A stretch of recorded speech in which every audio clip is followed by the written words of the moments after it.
Herkese merhabalar. Kanalıma ve mutfağıma hoş geldiniz. Bugün sizlere nefis bir bisküvili pasta tarifiyle geldim. Klasik lezzetlerimizden biri olan bisküvili pastayı kendimce uyarladım. Umarım tarifimi beğenirsiniz. Tarifimde kullandığım malzemeleri videonun açıklama kısmında belirttim. Bu arada beni hangi şehirden izlediğinizi videonun yorumlar kısmında belirtirseniz çok mutlu olurum. Sözü daha fazla uzatmadan hemen tarifimizin yapımına geçmek istiyorum. İlk olarak karıştırma kabına 2 adet toz krem şantiyi alıyorum. İkili paketler satılıyor krem şantilerde. Ben onlardan kullandım. Yani toplamda 75-75 150 gramlık krem şanti kullanmış oldum. 1,5 su bardağından biraz fazla ya da 2 su bardağından biraz eksik de diyebilirim. Soğuk süt kullandım. Normalde bir paket krem şanti 1 su bardağı sütle hazırlanıyor biliyorsunuz. Ben bir tık daha koyu kıvamlı olmasını istediğim için 2 su bardağıyla değil 2 su bardağından biraz daha eksik sütle hazırladım tarifimi. Ve mikser yardımıyla çırptım, kıvam alıncaya kadar. Krem şantim hazır hale geldi kısa bir sürede. Krem şantim hazır olduktan sonra diğer tarafta ayrı bir kaseye bir paket bebe bisküvisini almıştım. Krem şantinin içerisine bebe bisküvilerini elimle ufalayarak ekliyorum. Çok küçük parçalara bölerek ekleyebilirsiniz. Bebe bisküvisi yerine farklı bisküviler de kullanabilirsiniz bu tarifte. Petibör bisküvi kullanabilirsiniz, burçak bisküvi kullanabilirsiniz, yulaflı bisküvi kullanabilirsiniz. Elinizde hangisi varsa onunla değerlendirebilirsiniz. Hatta içerisine isterseniz ceviz ekleyebilirsiniz, damla çikolata ekleyebilirsiniz. Esasında bu aşamada parfe hazırlar gibi yapıyoruz. Dilediğiniz malzemelerle zenginleştirebilirsiniz dilerseniz. Sonrasında bu malzemeleri güzelce karıştırıyorum. Çok kısa bir sürede hazır hale gelen bir tarif. Aynı zamanda dinlendirme süresini saymazsak eğer 10 dakika gibi kısa bir sürede hazırlayabileceğiniz bir tarif. Bu tarifi dilerseniz akşamdan hazırlayarak ertesi günde servis edebilirsiniz. Bu tarz tatlılar bir gün dinlendiğinde çok daha lezzetli oluyor. Ben genelde o şekilde yapıyorum. Eğer aynı gün içerisinde servis edecekseniz en az bir 3-4 saat dinlendirmenizi öneririm. 3 paket kakaolu petibör bisküvi kullandım bu aşamada. Petibör bisküvileri süte bandırarak kare borcama diziyorum. Kakaolu petibör yerine sade petibör de kullanabilirsiniz. Yok ben bisküvileri döşeyerek yapmak istemiyorum derseniz de bu tarif çeşitlendirebileceğiniz bir tarif. Ben bu tarz sütlü bisküvili tatlıları çok yapıyorum. Bunun yerine sadece hazırladığımız krem şantili ve bisküvili karışımı da bir kalıba alarak parfe şeklinde de hazırlayabilirsiniz. Parfe tariflerini kanalımda, sayfamda bulabilirsiniz eğer ararsanız. Ben bu sefer bu şekilde hazırladım. En alta bisküvileri döşedim, süte bulayarak ardından hazırladığım krem şantili karışımdan üzerine ekledim ve dağıttım kaşıkla. Aynı şekilde bisküvileri sırayla döşemeye devam ediyorum. Dilerseniz siz daha az bisküvi kullanarak daha az katlı da hazırlayabilirsiniz. Ben tatlımı 4 katlı bisküviyi döşeyerek hazırladım. Yani toplamda 4 kat bisküvi oldu.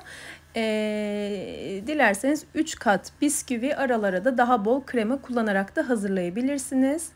Ben ara katlara kremayı dağıtırken birazcık bonkör davranmışım. Son kata krema biraz az kaldı. Sizler yaparken biraz daha dikkat edersiniz. Ama bu haliyle de oldukça muazzam oldu. Lezzeti de sunumu da.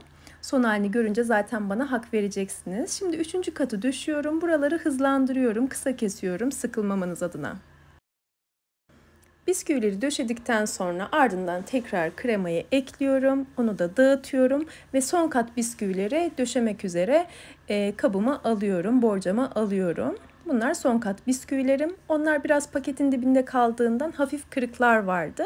Ama bisküvilerin kırık olması problem değil. Gördüğünüz gibi zaten kenarlarına elimle kırarak yerleştiriyorum. Sütle ısladığımız için zaten yumuşuyor bisküviler ve sunum yaparken de servis ederken de hiçbir problem yaşamıyorsunuz.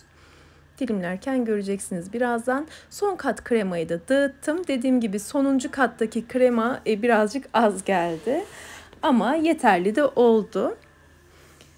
Ardından buzdolabına kaldırıyorum. Çikolata ganajımı hazırlayacağım. Bir cezveye bir paket kremaya aldım ve kaynama noktasına gelinceye kadar ısıttım. Tamamen kaynatmayın. Böyle kenarından hafif kabarcıklar çıkmaya başlayınca ocaktan alın. İçerisine 200 gram sütlü çikolata ekledim. Dilerseniz sütlü ve bitter karışıkta kullanabilirsiniz ya da sade bitterden de hazırlayabilirsiniz. Ben genelde ya yalnız sütlü ya da sütlü ve bitter karışık kullanmayı tercih ediyorum.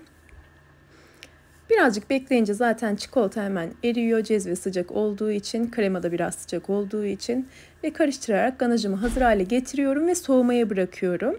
Ganajımız tamamen soğusun çünkü krem şantinin üzerine ılık haldeyken ya da sıcak haldeyken eklerseniz krem şanti dağılacaktır. Bu önemli bir nokta. Ganajımı bu aşamada soğumaya bıraktım ve tamamen soğuduktan sonra borcamı alıyorum. Burada tamamen soğumuş hale. Artık borcamın üzerine çikolata ganajımı ekleyebilirim. Şu haliyle bile oldukça iştah açıcı görünüyor. Çikolata ganajı ben tatları çok yakıştırıyorum. Gerçekten muazzam bir lezzet katıyor. Birazdan dinlendirdikten sonra, servis ettikten sonraki halini görünce sizler de bana hak vereceksiniz. Hele ki denedikten sonra tamamen hak vereceğinize eminim. Her yerine çikolata ganajı dağıttıktan sonra artık dinlendirme aşamasına geçeceğim. Gün içerisinde servis edecekseniz en az 3-4 saat dinlendirmenizi öneririm. Üzerindeki ganaj tamamen soğusun, donsun.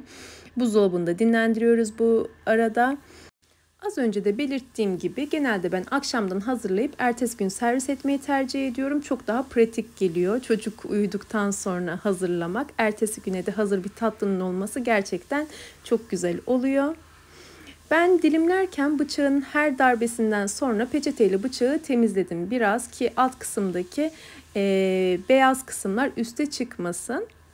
Şöyle servis ettikten sonraki halini de göstereceğim sizlere. Kalıp gibi çıkıyor. Hiçbir problem olmuyor. Dondurma lezzetinde yaz aylarına çok yakışan bir lezzet. Şöyle servis tabağına aldıktan sonra da yakından sizlere göstereyim.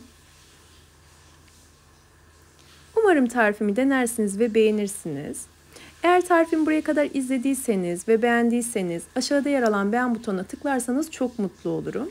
Ve hala kanalıma abone değilseniz yine aşağıda yer alan abone ol butonuna tıklayarak yanındaki bildirim ziline basarsanız yeni tariflerimden anında haberdar olabilirsiniz. Yeni tariflerde görüşmek ümidiyle sağlıkla ve afiyetle kalın. Hoşça kalın.